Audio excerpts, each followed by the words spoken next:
Time now for our social story. Every week on social media, we give you, our viewers, a choice of 3 stories for us to take a deeper dive into. This week, an overwhelming number of you chose the reported drone sightings. Go figure. So with that in mind, we are going to continue our coverage now with Stacey Pettyjohn. She is the director of the defense program at the think tank, a Center for a New American Security. Stacey, thanks so much for joining us. Awful lot of interest in this story. What do you think is going on here?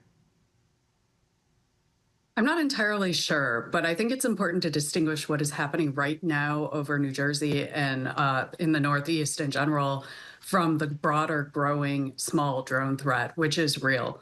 I think there's a lot of hysteria right now and uncertainty because the government does not have the capabilities or the authorities to detect and defeat to small drones.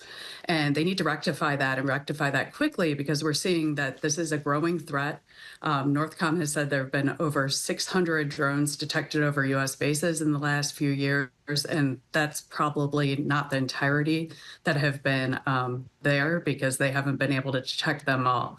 So right now, there's confusion because there are multiple agencies that are involved in this. There's Homeland Security, there are local government and law enforcement agencies, there's the Pentagon, and the Federal Aviation Administration. And this patchwork of different organizations have overlapping responsibilities, and there's no one clear organization that's in charge of defeating this potential threat. So going forward, they need to figure out how there's going to be an interagency solution, who's going to be in charge, and make sure that they are equipped with the right capabilities to be able to identify these and then take them out if they are deemed to be a real threat. Stacey, a lot of what you're hearing from people who live in the New Jersey area or in areas that have seen these are either the government knows what they are and they're not telling us, and that's a problem, or the government doesn't know what they are, and that's a problem. What do you think is more likely? I think the latter is more likely, that the government doesn't honestly know, and in all likelihood, there are multiple sources. It's not clear that all of these drones are actually connected, that they're being operated by the same people, and that any of these folks actually have hostile intent, whether they're domestic actors or foreign actors.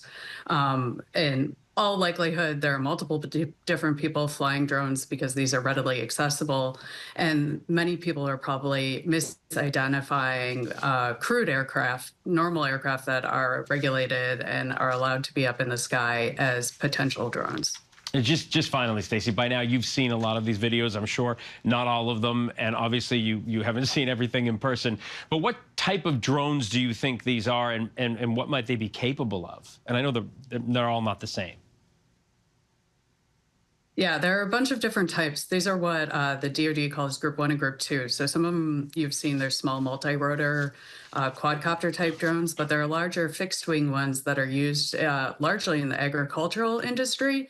They are a growing part of agriculture in the United States and incredibly useful, but they can be purchased online for $1 to $10,000–$15,000. And as we've seen in Ukraine and in other battlefields across the world, including Iraq and Libya, any of these drones can be modified and weaponized. They can also be used for surveillance. So there are privacy considerations as well as espionage concerns.